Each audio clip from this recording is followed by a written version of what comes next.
गीदड़ पे संकट आता है तो वो शहर की तरफ दौड़ता है, तो जब एनडीए पर संकट आता है तो चुनाव आयोग की तरफ। मोदी जी के भी तीन बंदर हैं, वो न सच सुनते हैं, न सच देखते हैं, न सच बोलते हैं। वो है चुनाव आयोग।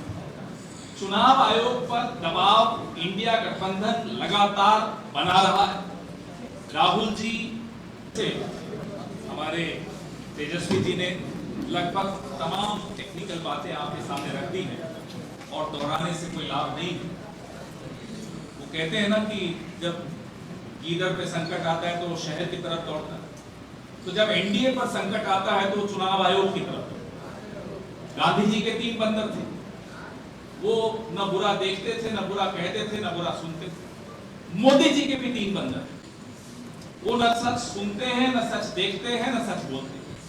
वो है चुनाव आयोग। चुनाव आयोग पर दबाव इंडिया गठबंधन लगातार बना रहा है। राहुल जी लगातार चिट्ठियां भी लिख रहे हैं, आर्टिकल भी लिख रहे हैं, खड़गे साहब ने उनको कठपुतली तक करार कर। हमारे भाई तेजस्वी यादव जी लगातार दबाव बनाए हुए, हमारे इंडिया गठबंधन के बाकी साथी भी बनाए हुए। जवाब भारतीय जनता पार्टी से आता है।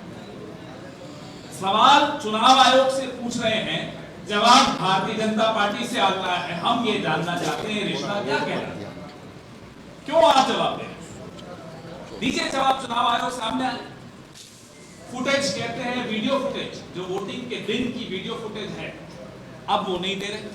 45 दिन उन्होंने मियाद कम कर दी। बोले साहब प्रिवेसी आ जाती है, वो हटा रहे हैं। क्यों हटा रहे? छिपाने को क्या है?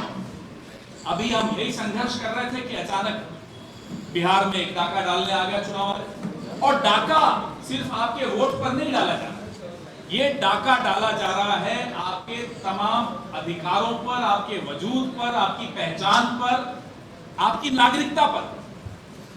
जैसा कि तेजस्वी जी ने कहा कि धीरे धीरे फिर सरकारी स्कीम से आप बाहर हो जाएंगे। आपका वजूद खत्म करने का ये कि एक साजिश रची जा रही है। हमारे सवाल बहुत मैं विस्तृत नहीं करूंगा क्योंकि तेजस्वी जी ने सब कुछ कवर कर दिया। जो हमारी आपत्ति है वो पहली ये है कि जुलाई 1, 1987 और दिसंबर 2, 2004 के बीच में भारत में जो पैदा हुए हैं, उन्हें अपने माता या पिता का बर्थ सर्टिफिकेट कहां पैदा हुए, कब पैदा हुए, ये क्यों देना पड़ेगा? अब तक तो नहीं था। नंबर 2, दिसंबर 2, 2004 के बाद जन्मे हुए लोग, ये आजादी के बाद पैदा हुई दूसरी पीढ़ी पे आ रहे हैं। पहली पीढ़ी को भी प्रमाण देना पड़ेगा, दूसरी पीढ़ी को भी। आजाद भारत में पैदा होने वाली दूसरी पीढ़ी से ये प्रमाण मांगा जा रहा है, जो 2 दिसंबर 2004 के बाद जन्मे हुए लोग हैं, उन्हें माता पिता दोनों के जन्म का प्रमाण पत्र देना, कहां पैदा हुए, कब पैदा हुए, दस्तावेज देने। तीसरा, दिसंबर 2, 2004 के बाद भारत में जन्मे मतदाताओं को जन्मतिथि, जन्म स्थान स्थापित करने के लिए स्वयं का प्रमाण, सेल्फ अटेस्टेड प्रमाण देना। और ये सब, जैसा कि तेजस्वी जी ने कहा कि सब 2 महीने में। अब 2 महीने में ये सब कैसे मुहैया होगा? कौन कागज इकट्ठे करेगा? 2 नहीं, 1 महीने, 25 दिन ही। अब समझिए 1 महीने 25 ही दिन। सोचिए कहां तो कागज इकट्ठे होंगे। कौन सा सरकार इतनी काबिल सरकार है जो ये सब इकट्ठा करके मुहैया करके और लिस्ट बना सकती है? चौथा, जुलाई 1, 1987 से पहले जन्मे लोगों को, उनको भी व्यक्तिगत प्रमाण पत्र देना पड़ेगा। यानी कि 2024 का जो लोकसभा चुनाव है, कम से कम बिहार में उसको अवैध मान लीजिए, क्योंकि आपके पास तो आंकड़े थे ही नहीं। ये सब उन आंकड़ों की एब्सेंस में, उन आंकड़ों के बगैर आपने ये इलेक्शन कैसे कराया? तो उस इलेक्शन को पहले अवैध घोषित कीजिए, फिर हम ये सब बात करेंगे आपसे। नहीं तो क्यों करें आपसे बात, आपकी बात क्यों माने? पांचवा, ये पूरी प्रक्रिया जैसा कि आपने कहा, घर घर जाकर 1 महीने में। कोसी में बाढ़ आती है, हम बड़े परेशान होकर, पीड़ा होकर देखते हैं टीवी पर कि कैसे लोग लुट जाते हैं, बर्बाद हो जाते हैं, कहां से वो कागज? तो ये सारे सवाल हमारे इंडिया गठबंधन के, जो तेजस्वी जी ने आपके सामने रखे, जो हम सब ने आपके सामने रखे, हमारे प्रदेश अध्यक्ष ने आपके सामने रखे। हम ये जो मास्टर स्ट्रोक जिसको आप लोग अक्सर कहते हैं मोदी जी का, ये उनका एक मास्टर स्ट्रोक इसलिए है कि कोई रिपोर्ट कार्ड मांगोगे उन्हें मालूम है कुछ नहीं आएगा। बिहार की जो हालत है सबको मालूम, बिहार में क्या होने वाला है वो सबको मालूम। एक सर्वे हुआ था कल, हमारे साथी भी गए थे टीवी पर डिबेट, एंकर का मुंह उतरा हुआ था। बोला क्यों मुंह क्यों उतरा? बोले सर्वे देखिए चुपचाप, टीवी शुरू होने से पहले, डिबेट शुरू होने से पहले उस सर्वे में मोदी जी और एनडीए की जो हालत है, ये सब उसी सर्वे, उसी हकीकत का नतीजा है कि चुनाव आयोग का टूल किट यहां सक्रिय कर दिया गया है।